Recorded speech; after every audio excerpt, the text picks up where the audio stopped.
안녕하세요, 안정식입니다. 북한이 곧 노동당 대회를 연다고 합니다. 북한과 같은 사회주의 국가는 당이 곧 국가인 체제입니다. 그러니까 우리나라 같은 경우에는 더불어민주당이 여당이긴 하지만 더불어민주당이 대한민국인 것은 아니죠. 하지만 북한은 조선노동당이 곧 조선민주주의인민공화국, 즉 북한 자체인 국가입니다.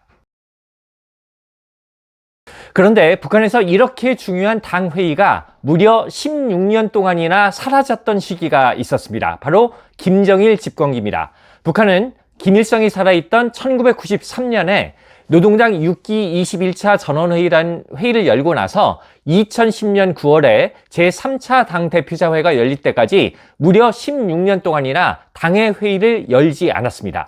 물론 이런 일이 벌어진 건 당시 북한의 시대적인 특성이 있습니다. 김일성이 사망했죠. 북한으로서는 굉장히 큰 충격이었을 것이고, 또 1990년대 중반에 극심한 기근이 닥치면서 수백만이 굶어 죽었다는 고난의 행군 시기가 있었기 때문에 북한이라는 나라가 제대로 돌아갈 수 없었어요. 이런 시기였기 때문에 당의 기본적인 회의조차 열지 못했다라고 볼 수가 있는데, 그거 이외에도 우리가 고려하지 않을 수 없는 부분은 김정일의 특성입니다. 당시 집권자인 김정일이 은둔의 지도자라고 할 만큼 공개 활동을 좋아하지 않았거든요. 김정일이 대중 앞에서 공개적인 멘트를 한 부분은 영웅적 조선인민군 장병들에게 영광 있으라 라고 말한 정도가 전부였거든요. 이렇게 김정일이 공개석상에서 뭔가를 하는 걸 싫어했기 때문에 그냥 몇몇 측근들과 얘기해서 정책을 결정하고 실행하는 이런 식의 정책을 펴왔던 겁니다. 이렇게 공개활동과 회의를 싫어했던 김정일이 2010년 9월에 제3차 당대표자회와 노동당 전원회의를 다시 개최합니다. 왜 김정일이 다시 공식 회의를 개최하기 시작했느냐? 이 당시의 상황을 보면 우리가 충분히 짐작할 수 있습니다. 2010년보다 2년 전인 2008년에 김정일이 뇌졸중으로 쓰러지죠. 쓰러지면서 왼손과 왼발 쪽에 마비가 옵니다. 이렇게 건강이 급격히 안 좋아지다 보니까 후계자를 빨리 결정을 해야 됐고, 그래서 지금의 집권자인 김정은을 후계자로 결정을 하게 되는데, 김정은이 공식 석상에 처음 모습을 드러낸 게 바로 이 2010년 9월에 제3차 당대표자회와 노동당 전원회의였습니다. 그러니까 김정일 입장에서는 어린 후계자를 공식 석상에 대비를 시켜야 되는데 어떻게 대비시킬 것이냐라고 봤을 때는 공식적인 당의 회의를 활용하는 게 좋겠다, 이렇게 판단을 했던 걸로 봐야 되겠습니다. 지금의 집권자인 김정은은 그래도 당 정치국 회의라든가 전원회의, 당대회 이런 걸 꾸준히 개최를 하면서 당의 공식 회의를 활용하는 집권 행태를 보이고 있습니다. 그런데 우리가 한 가지 생각해 볼 부분이 있습니다. 당의 회의를 연다고 해서 정말로 회의와 토론이 이루어지는 거냐 하는 거죠.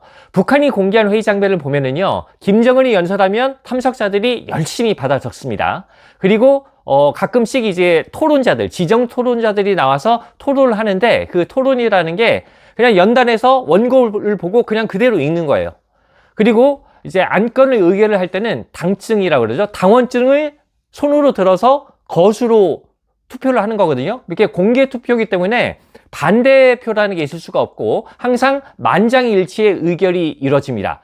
즉 회의라는 게 정말로 안건을 놓고 반대 토론이 이루어지고 이런 게 아니라 정해진 프로그램에 따라서 그냥 그대로 진행되는 형식상의 절차에 불과하거든요.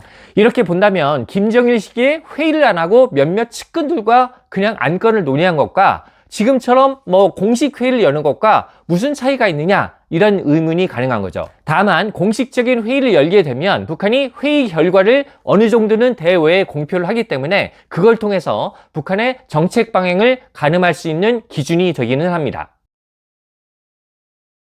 북한이 이달 하순에 9차 노동당 대회를 한다고 발표를 했습니다. 8차 노동당 대회 이후에 5년 만에 열리는 회의인데요.